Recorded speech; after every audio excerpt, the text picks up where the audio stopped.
The armed forces of the Russian Federation continue the special military operation.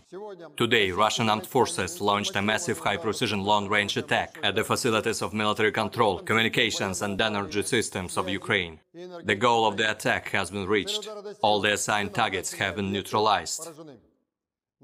4 enemy company tactical groups were making unsuccessful attempts to launch an offensive towards Kislovka, Tabaevka in Kharkov region and Kuzemovka at Kupiansk direction. All the attacks of the armed forces of Ukraine have been repelled. The enemy has lost over 40 personnel, 5 tanks, 4 armored combat vehicles and 15 motor vehicles.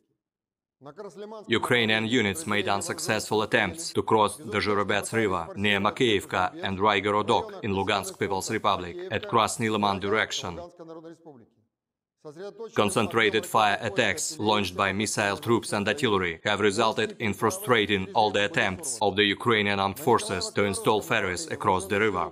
Up to 3 battalion tactical groups and 1 foreign mercenaries unit were conducting an offensive towards Bruskinskoye, Bezemennaya, Sadok and Sukhanovo in Kherson region at Nikolaev-Kryvyi Rog direction.